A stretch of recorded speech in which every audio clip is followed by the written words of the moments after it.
yakin kau temannya orang ini. Siapa dia? Bima. Bima? Puju dicinta ulang pun tiba. Berarti aku tidak usah jauh-jauh cari kamu. Sekarang tunjukkan di mana uang itu. Kalau kau ingin bermain selamat.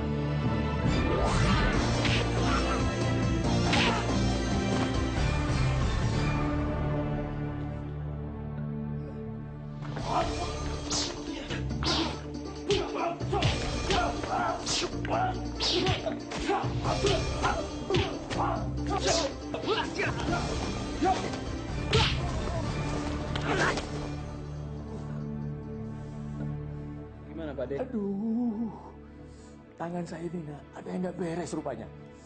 Cepat, cepat kamu masuk ke kamar saya. Di dalam ada bufet hitam dan di sebelah kanan atas ada laci. Di dalamnya ada tempat dokumen dan di dalamnya tersimpan dokumen penting, nak. Selamatkan dokumen itu dan serahkan pada Kintan ya, nak. Ya. Ingat, ingat, nak. Aduh, ingat. Hanya pada Kintan, ya, nak. Ya. Hen, lu cari pembalut atau apa untuk sementara, oke?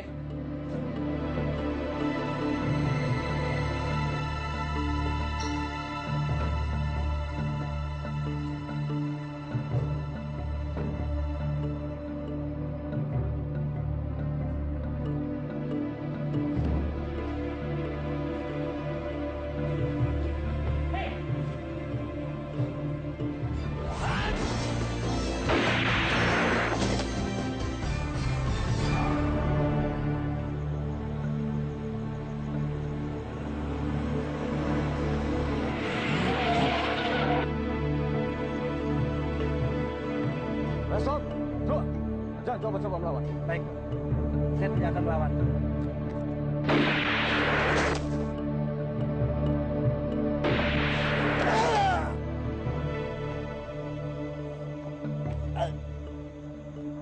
Abi, kamu datang dari mana? Sila, tenang. Tenang, Sil. Dia banyak kehilangan darah. Nggak apa-apa. Aku kan pernah latihan saat. Yang penting dia nggak sampai shock. Gimana, Di? Masih kuat? Sila, itu kamu? Iya, ada Sila, Lara, Sandy, dan gue. Lo tadi sempat pingsan.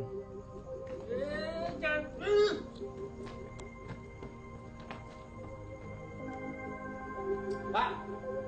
Pak Bima! Pak! Mas, diapain nih? Bim, kita apain mereka, Bim? Ikat aja mereka. Coba deh kamu cari di dalam. Pasti banyak.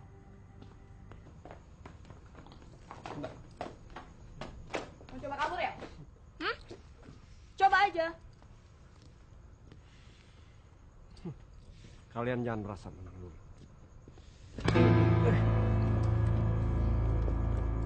Walaupun kalian telah menangkap kami dan menjebloskan kami ke dalam penjara, tapi Restov tetap akan memburu kalian. Restov. Memang dia tadi sempat kemari? Restov. Emang siapa dia, Sil? Restov itu anak buahnya Selamat yang di Jawa Tengah. Perampok, pembunuh, dan penipu kelas 1. Konon rekaman kejahatan mereka sudah setebal 1 buku telepon. Pantasan mereka kemarin berani mengadakan perampokan. Backingan mereka sang macan langsung. Rasakan. Sekarang kalian sudah berurusan dengan para macan. Mungkin hari ini kalian menang. Tapi besok lusa atau hari-hari seterusnya, kalian akan menjadi buruan. Mungkin bukan oleh kami, tapi oleh kelompok lain yang tidak segan-segan membunuh demi mendapatkan uang tersebut. Kasihan sekali. Wih, emangnya lo belum tahu kalau uang itu udah ditemukan polisi Magelang kemarin? Hah? Jumlahnya 200 juta rupiah. Nggak kurang 1 sen. Yakin benar loh kalau uang itu masih ada di kita. Dan pemilik sah uang itu, tadi siang dia sudah melihat dan mengklaim langsung uang tersebut. Jadi, usaha perampokan kalian yang besar itu gagal total. Cacian. Nih, rasakan.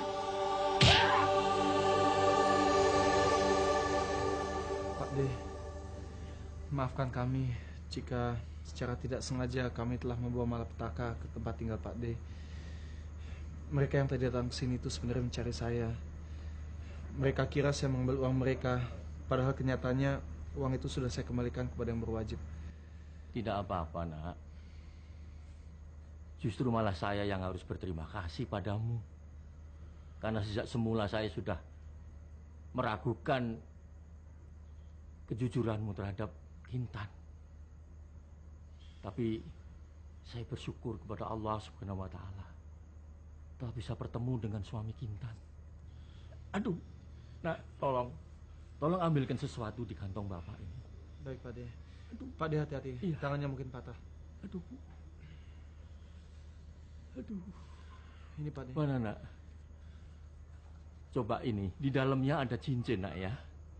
Setelah saya menemukan cincin ini, saya baru sadar akan kebenaran ucapanmu.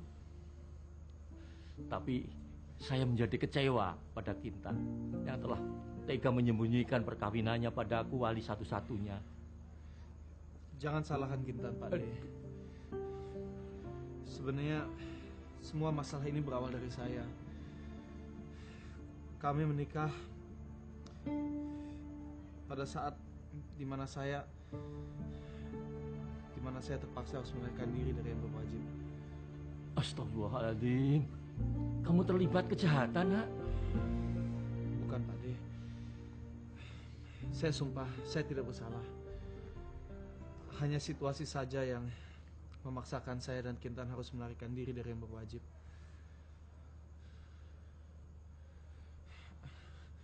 Kalian langsung jalan. Nanti gue nyusul, oke? Gue cari jalan lain biar aman. Pak D, maaf Pak D, tapi saya mengerti, Nak. Walaupun saya tidak tahu persis kesulitan apa yang kalian hadapi. Tapi suara hati nurani saya berkata bahwa kalian tidak bohong. Pergilah, Nak. Selamatkan dirimu. Cari Kintan. Suatu saat nanti kutunggu kedatangan kalian di sini. Di saat kalian telah selesai dengan apapun yang menjadi masalah kalian. terima kasih Pak D bisa mengerti keadaan saya. Sampai jumpa lagi Pak D.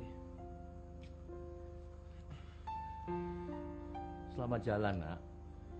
Kutitipkan sepenuhnya Kintan padamu. Baik.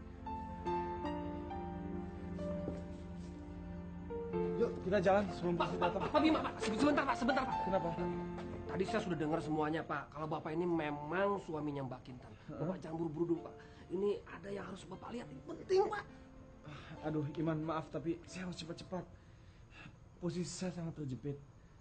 Kalau sampai polisi menangkap saya malam ini, maka akan lebih mencelakakan lagi bagi Kintan. Tolong bawa Pak D ke rumah sakit, oke? Kita ketemu lagi kok, ya? Yuk.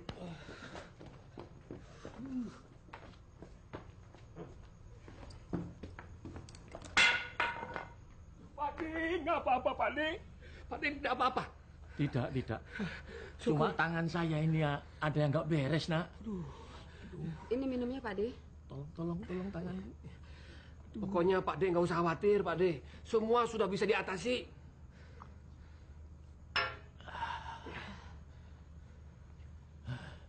Nanti kalau ada polisi datang tanya ini dan itu, kita mesti jawab apa Pak D? Ya bilang aja nih, kita habis kerampokan gitu. Dan kita melawan. Ya. Soal Bima dan teman-temannya, tidak perlu kita ungkit-ungkit. Iman, atasi mereka itu ya. Siap, Pak D, siap.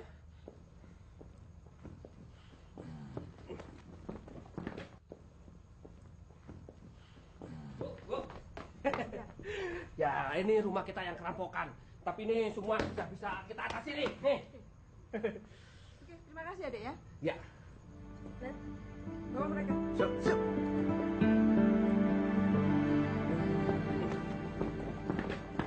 Bodoh, woi. Kewek.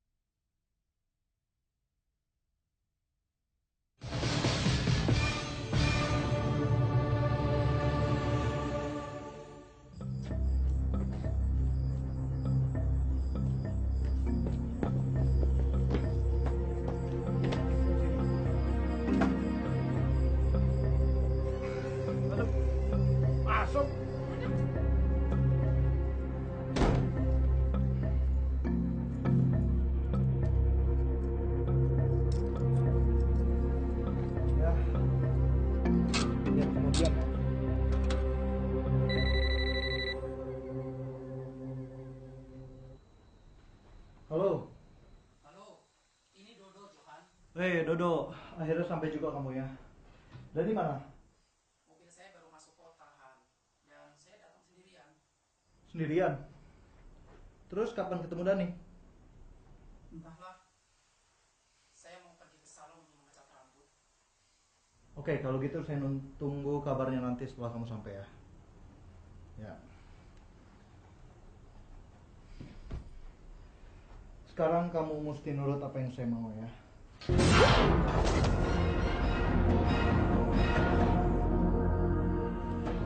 Ini yang kamu cari.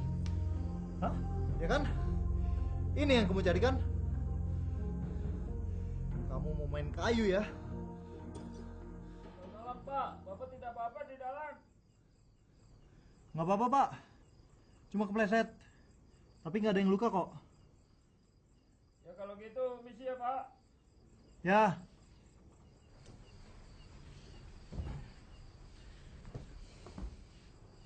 Nah, sekarang orang-orang sini nggak akan ada yang peduli lagi. Karena saya bilang bahwa kita ini pengantin baru yang lagi berbulan madu. Soal bulan madu, kenapa nggak sekalian kita praktekin aja sih? Toh teman-teman juga baru datang nanti malam.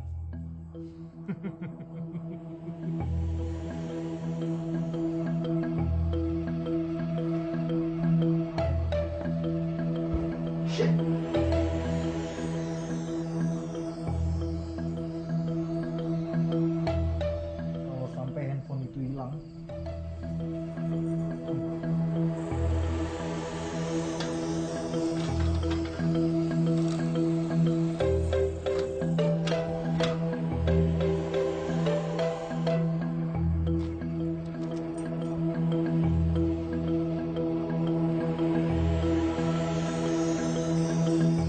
saya mau ke kota cari rantai dan brangus.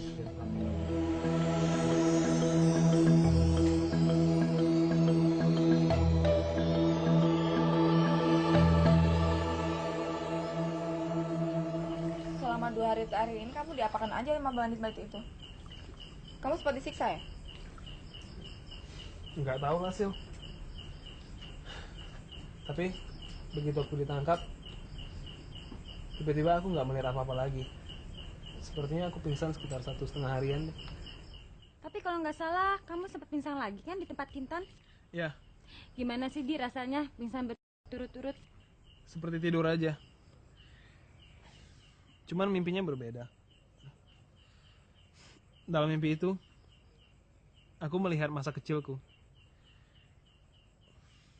Waktu pertama kali masuk SD, dapat sepeda baru untuk pertama kalinya, lulus SD, dan dalam mimpi itu, aku ngelihat kamu, Sil. Untung kamu nggak sampai amnesia atau lupa ingatan. Kalau enggak, bisa-bisa kamu nggak ingat sama kita semua. Aku serius, Sil. Kamu nggak tahu perasaan aku. Waktu aku sadar dan melihat kamu. Mulanya, aku mengira aku sudah mati. Dan ada di surga bersama kamu.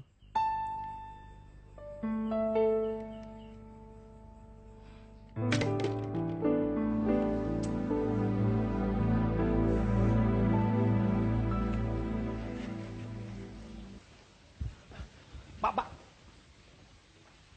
Waduh, Pak Bima lama amat sih. Kaki saya sampai pegel nih dari tadi mondar-mandir. Maaf, tapi saya tadi harus memuaskan dulu buat semua polisi sudah meninggalkan tempat ini. Pak D bagaimana keadaannya? Pak D nggak usah khawatir lah. Pak D cuma bengkak-bengkak aja. Dia sekarang lagi istirahat. Oke, baiklah. Pak Bima pasti pengen tahu kan sekarang Kintan ada di mana. Kenapa?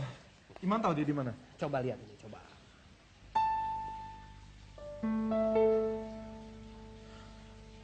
Ya ampun. Pak, kemarin Johan itu bawa Kintan ke Surabaya. Betul, Pak. Ke sebuah tempat yang namanya Cakra Bijaya. Saya tahu karena saat Kintan dibawa, saya ini lagi sama teman-temannya Johan. Tapi Pak, saya nggak bisa lihat siapa mereka. Dan saya juga nggak tahu tujuan mereka itu mau ngapain. Tapi yang jelas Pak, mereka ini sangat jahat. Pokoknya mereka itu nggak ragu-ragu.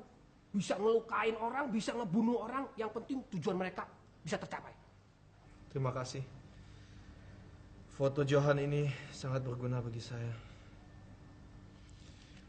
Man, saya ingin sekali dengar sisa daripada ceritamu itu. Tapi kalau saya sampai ditangkap, tidak ada orang lagi yang dapat menyelamatkan Kintan. Pak, sebentar Pak. Ini Pak, tadi Mbak Nini nemuin ini di kamarnya Mbak Kintan. Ya mungkin penting buat Bapak. Ini Pak.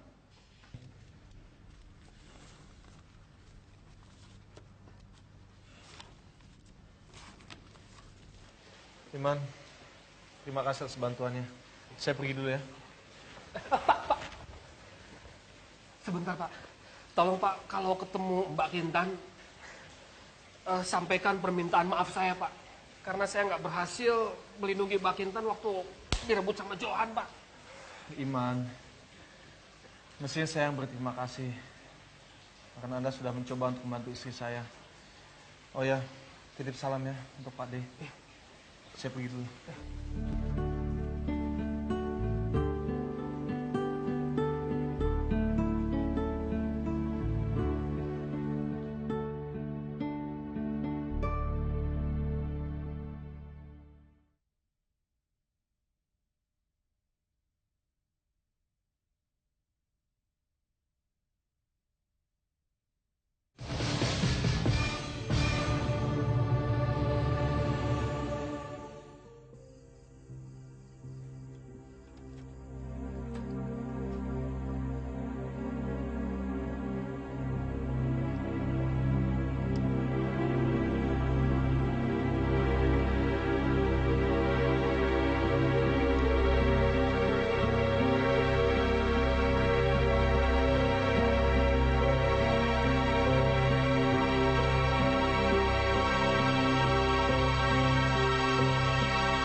Jadi gitu Don, saya nggak tahan lama-lama sama ular betina ini.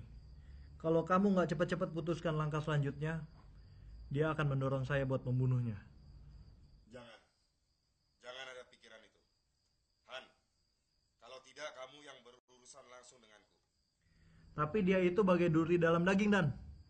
Contohnya sekarang, handphone hilang, perut saya masih mulus gara-gara ditendang. Aku masih belum bisa ke tempatmu sekarang. Han, aku dan Dodo sedang mengurus biaya operasional. Kamu harus betah menahan dia satu malam ini dengan baik. Dia tidak lupa kamu borgol kan? Dia juga saya plester. Silakan aja dia coba teriak. Butuh waktu sehari semalam buat ngelepasin plester itu dari mulutnya. Bagus, awasi dia terus. Hati-hati ya.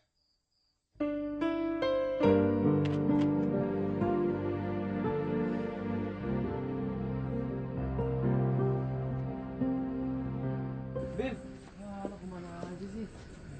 Bikin kita khawatir aja lo, Bim. Sangka lo ditangkap polisi. Enggak. Men, gue ada petunjuk tentang Kintan. Yang benar, Bim. Lo dapat dari mana? Dari Iman yang tadi bantuin kita. Hen, coba lo tebak di mana Kintan sekarang berada. Bersama seorang penipu bernama Johan. Masya Allah. Apa sih yang dibawa istri lo, Bim? Dalam sebulan sampai diculik 2 kali. Ke ujung dunia pun akan gue kejar dia.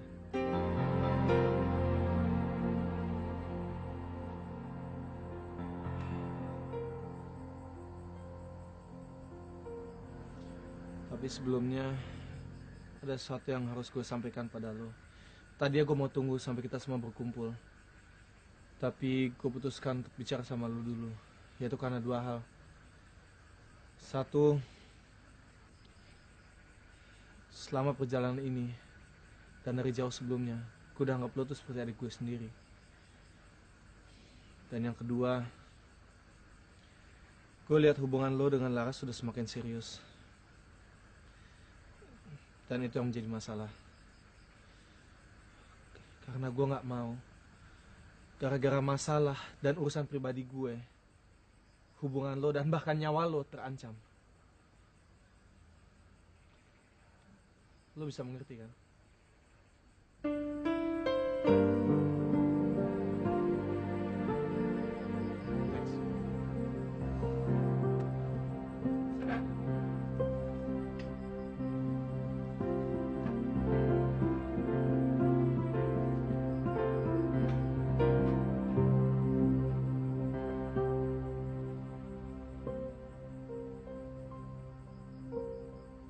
Gimana di tangan lo? Udah baik kan?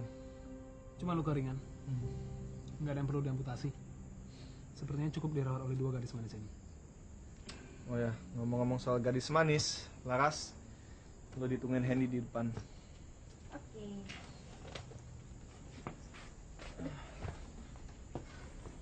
Bim, jadi bagaimana? Kita tetap nunggu sampai Kintan balik atau langsung lapor polisi? Jadi, besok kamu ikut dia? Ras, jadi kayaknya terlalu jauh dan riskan untuk kita pergi ke sana nih. Lagi pula saya punya tanggung jawab untuk menjaga dan melindungi kamu. Dan seandainya sesuatu terjadi sama kamu, saya nggak akan bisa memaafkan diri saya sendiri, Ras. Maafkan saya, Ras. Udahlah, Hen.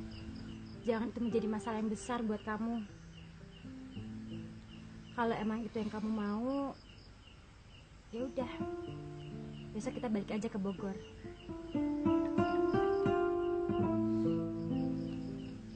Tolong jangan tanya dari mana gue tahu dia ada di sana. Yang gue tahu dia dalam bahaya. Dan gue akan menyusul dia ke sana. Tapi kali ini gue pikir sebaiknya gue pergi sendiri aja. Tanpa perlu ditemani. Sendiri? Nggak salah loh. Bukannya gue nggak percaya sama kalian semua. Justru gue sangat berterima kasih kalian sudah mau mengambil risiko untuk menemani gue sampai sejauh ini. Tapi sebaiknya gue mengambil keputusan sebelum kalian terlibat terlalu jauh lagi ke dalam urusan ini. Besok pagi-pagi gue akan berangkat. Gue akan berangkat untuk mencari istri gue. Dan gue akan pergi sendiri. Gue hanya bisa berharap kalian semua bisa pulang ke rumah masing-masing dengan selamat. Itu aja. Oke? Baik, Bim. Aku tidak tahu dengan yang lainnya. Tapi aku sudah janji sama Ida untuk mengantar ke rumahnya di Surabaya. Jadi, mau nggak mau, kita akan berjalan searah. Kalau gitu pas, Bim. Jadi gue nganterin Sila sama Ida, dan gue bisa ikut lo. Kalau sampai kalian ikut, dan harus menanggung segala risiko yang mungkin terjadi di sana, gue yang akan merasa bersalah. Lagi pula pencarian gue ini buta. Gue bahkan gak tahu di mana di Surabaya Kintan berada. Serahkan saja padaku, Bim. Hitung-hitung untuk membalas budi baikmu lah, Bim. Tanpa kebaikan kamu dan Sila, mungkin kehormatanku sudah hilang di tempat Wina. Mana mungkin gue bisa nolak dalam keadaan seperti ini? Ya jangan ditolak dong. Terus, jadi bagaimana dengan Hendy, Bim? Hendy punya tanggungan Laras. Biar dia yang tentukan sendiri.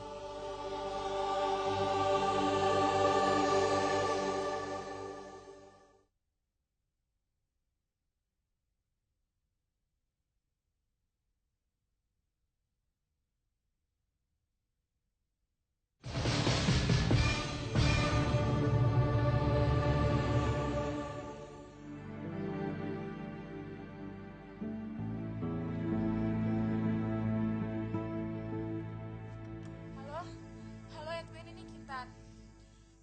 Harap Edwin jangan takut, tapi ada sesuatu yang penting yang harus saya sampaikan. Dan ini bukan masalah Bima atau masalah saya, tapi menyangkut masalah kamu dan almarhum ayah kamu. Wanita pembohong! Kamu pembohong, Kintan! Kamu pembohong! Kamu pembohong!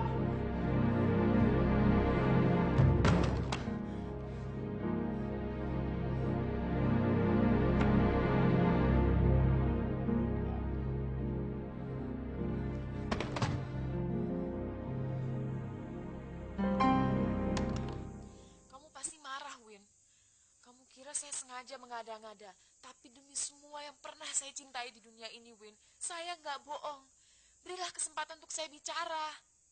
Edwin, saya mestinya bilang ini sejak kamu di Cirebon. Saya sewaktu bersembunyi menemukan lembaran data yang terbawa Bima. Win, data itu menjabarkan tentang proyek resort Carita. Sayang saya tidak sempat membaca seluruh isinya. Tapi kalau saya tidak salah, di dalam dimuat 20 nama penjabat yang menerima pembayaran masing-masing di atas 10 juta rupiah. Dan semuanya diberikan oleh perusahaan perkuri atas nama ayah kamu, Pak Iskandar. Tapi ditandatangani oleh orang lain. Dan kalau nggak salah baca, tanda tangan itu bertuliskan nama Roy. Om Roy. Edwin, saya yakin kamu tidak akan percaya. Tapi saya kini ada di Surabaya dan terpisah dari Bima. Dan saya dikelilingi oleh orang-orang yang jahat yang siap mencelakai saya. Jadi saya tidak bersenang-senang dalam pelarian saya ini. Seperti yang kamu kira. Edwin, saya tidak berharap banyak dari percakapan malam ini. Saya hanya ingin kamu tahu semua yang mesti kamu ketahui. Apapun reaksimu selanjutnya, itu adalah hakmu. Tapi saya percaya bahwa kamu adalah orang baik. Dan bahwa kamu akan memecahkan permasalahan kamu dengan kepala dingin. Kenapa harus Om Roy?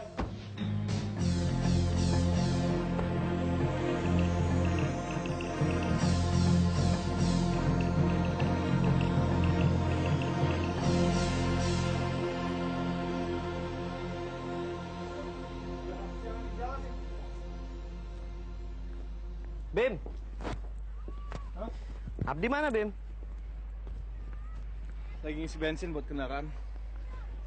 Bim, hati-hati ya. Mudah-mudahan perjalanan panjang lo berakhir di sini dan kita selamat. Mudah-mudahan. Gue sebenarnya pengen ikut lo, tau nggak? Udahlah, janganlah. Lo di sini aja. Selesaiin urusan lo dulu, ya.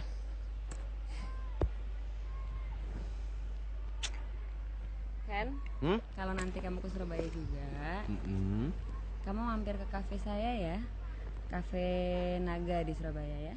Kamu cari aja nama saya atau nama kakak saya Agung, ya? Agung. Mas. Ya udah. Oke. Sampai ketemu ya. Tapi makan gratis ya. Oke. Bye, Bim. Dah.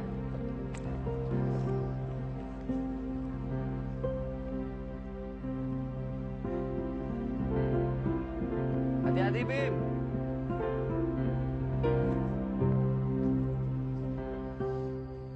Gimana? Bagaimana kabar bidadarimu itu semalam? Dia masih bertingkah? Makasih ya. No? Saya belum tidur semalaman. Kintan masih belum mau makan, minum, dan bicara. Tapi kalau kamu dekat sesenti aja, dia akan siap mencakar muka kamu. Johan, kita ini kehabisan waktu. Dan, kamu ingat nggak yang saya bilang kemarin? Patience is the key. Diam! Kamu sudah dengar berita barusan? Rumah Wardi diserang oleh sekelompok orang yang tidak dikenal. Dan dia sekarang berada di rumah sakit. Siapa yang nyerang? Kata berita mereka itu residivis dari Jawa Tengah. Ya, mungkin saja disuruh oleh Roy. Johan, jadwal kita majukan sekarang. Tidak ada lagi 3 minggu. Dalam waktu 1 minggu ini kamu harus berhasil meyakinkan Kintan untuk menikahi kamu. 1 minggu? Kamu kira bisa segampang itu? Diam sekali lagi, diam dan dengar baik-baik. Kita ini sekarang sedang memegang ahli waris dari 2 perusahaan sekaligus.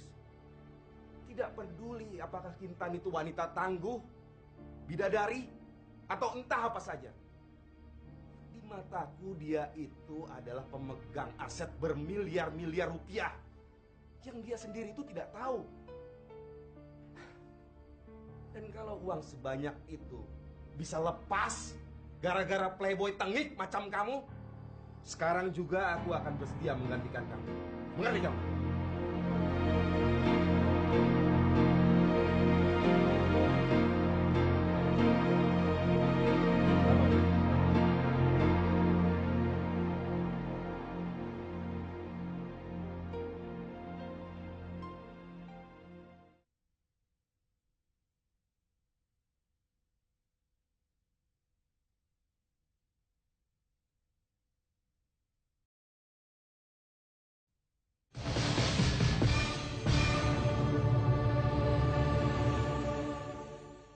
Iman, Pak De.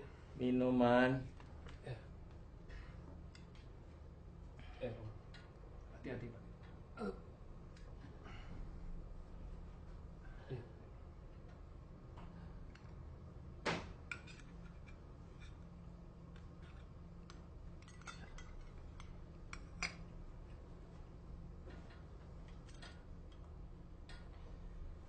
Bagaimana keadaannya sekarang, Pak De? Baik-baik saja, Man. Ini tadi ngomong sama Pak D. Kamu di rumah sudah beres-beres mau pergi ya?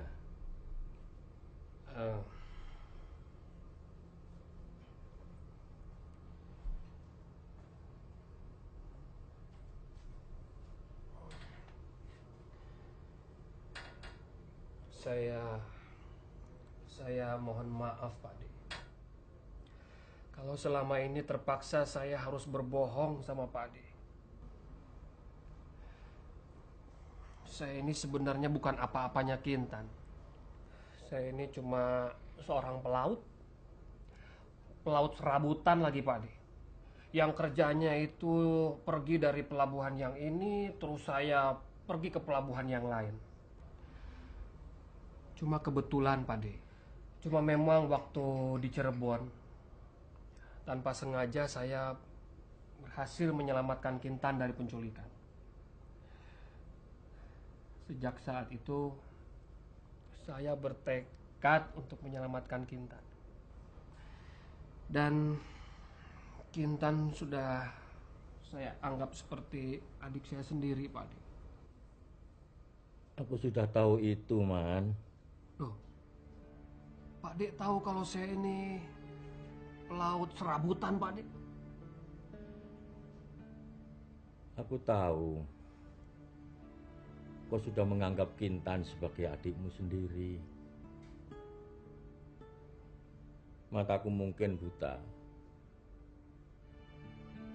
Tapi telingaku bisa menangkap dengan jelas cara kamu bicara dengan Kintan. Seolah kau bicara dengan adikmu sendiri.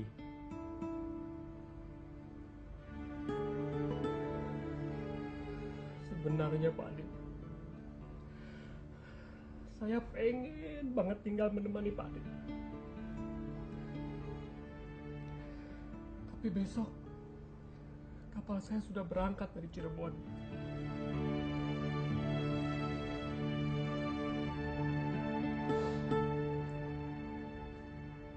Dan sekarang, Pak De,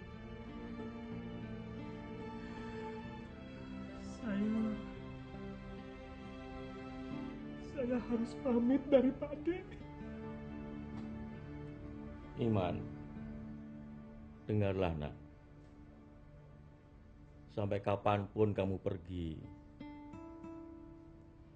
pintu rumah selalu terbuka lebar untukmu, Nak. Baik siang ataupun malam, terang ataupun hujan. Saat kau mengetuk pintu rumah, sama saja kau mengetuk pintu rumahmu sendiri, Nak. Terima kasih, Pak De.